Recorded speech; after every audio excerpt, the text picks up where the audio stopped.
Let's just jump right in. Imagine someone hands you a bag of seeds. You have no idea what they are. But here's the deal. Whatever you plant is going to grow into the walls of the house you have to live in for the rest of your life. So what do? Do you just scatter them and hope for the best? Or do you get really careful about every single seed? The wild thing is, most of us are out here planting forests of thorns, totally unconsciously, and then we wonder why our lives feel so sharp. So I want you to really ask yourself this. If your words were seeds and your life today is the garden that grew from them, what does it look like? Is it a beautiful, lush paradise? Or is it kind of overgrown with weeds, maybe a little barren? This is what we're digging into today, this massive, incredible power our words have to literally build the world around us. Now, I know this might sound a little bit out there, but this isn't just some feel-good philosophy. This is straight-up biology. We're going to look at the science of what I like to call the soil of our minds. Because believe it or not, every time you speak, every thought you have, you are physically changing the structure of your own brain. So how in the world is that even possible? Well, the magic word is neuroplasticity. The best way to think about your brain is not as some fixed, concrete thing, but more like a piece of clay. It is constantly being molded and reshaped by your experiences, your thoughts, and your words. And what's so amazing about this is that it means you can consciously rewire your own brain. You can build a better one. Okay, so if our brain is clay, how exactly do we do the molding? Well, that brings us to something called Hebbian theory. Way back in 1949, a guy named Donald Hebb basically figured out the brain's main rule for learning. He realized that when one brain cell repeatedly helps fire another one, the connection, the relationship between them gets stronger and stronger. And that theory gets boiled down into this beautiful, simple phrase. You've probably heard it. Neurons that fire together, wire together. This is everything. It's the core concept. The more you run a certain thought pattern, the more those brain cells build a permanent connection, making it easier and more automatic to think that same thought again in the future. Here's a great way to picture it. A single negative thought. It's like walking through a grassy field one time. You barely leave a mark. But if you walk that same exact path every single day, you start to create a trail, right?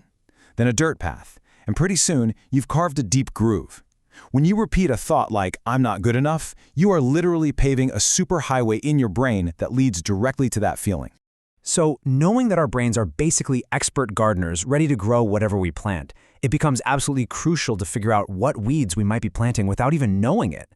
And these are those common negative thought patterns, psychologists call them cognitive distortions, that can just take over the whole garden if we're not careful. And it's kind of wild how common these are. Let's look at a few. First up, fortune telling. This is when you predict something bad is going to happen with zero actual evidence. You plant the seed, "Oh, this will never work." And guess what? You end up growing a reality where you don't even try. Then there's mental filtering. When 10 good things happen, but you obsess over the one tiny mistake you made.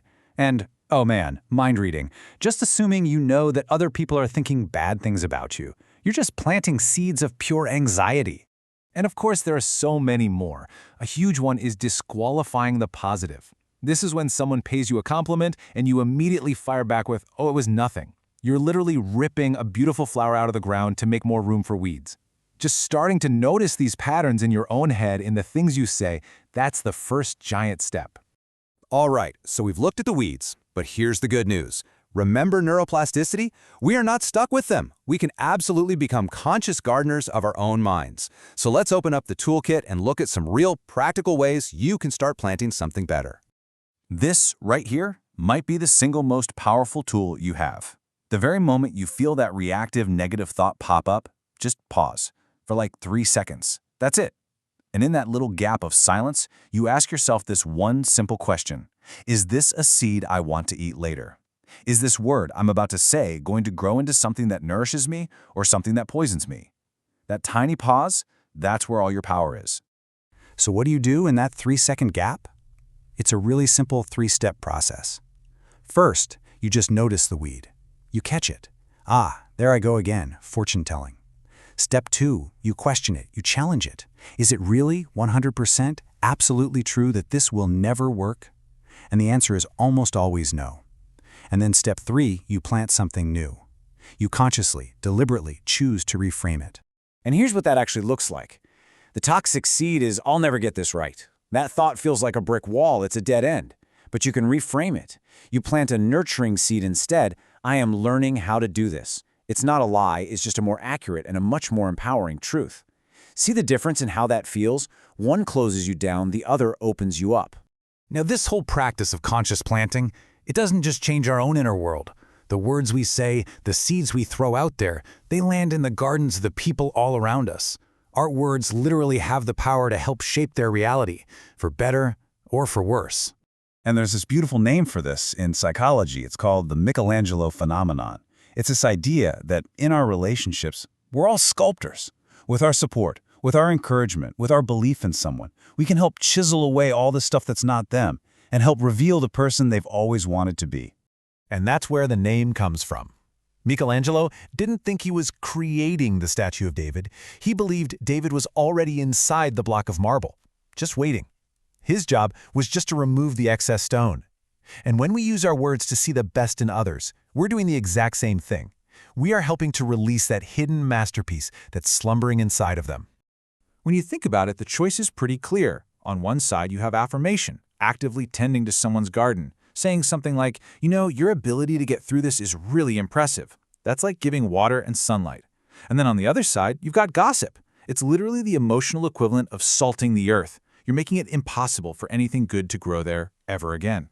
And that's really what it boils down to in every single conversation we have. Are our words going to be the careful chisel of a sculptor, helping to reveal the beauty in someone? Or are they just going to be a careless hammer, causing cracks and fractures in their confidence and in our connection with them? So, let's bring this all back home, back to your mind, your words, and your power. Because your personal garden, it's just waiting for you to start tending to it. I want you to really let this sink in. The life you have right now, your circumstances, your feelings, your reality, it's not an accident. It is, in a very real way, the direct harvest from the seeds you were planting with your thoughts and your words months ago. And if you don't like the view, you have to stop planting the same old seeds. So at the end of the day, it's about taking full ownership. You are the gardener of your own soul. The quality of your life isn't just up to fate. It's determined by the seeds you choose to plant day in and day out. This takes work. It's a conscious choice. So choose your words carefully. Choose them like your life literally depends on them. Because, well, it does. And that's where I want to leave you. Right here, right now. You are holding a brand new bag of seeds. The past is done. The garden of your future is an empty plot of land. The question is, what will you plant today?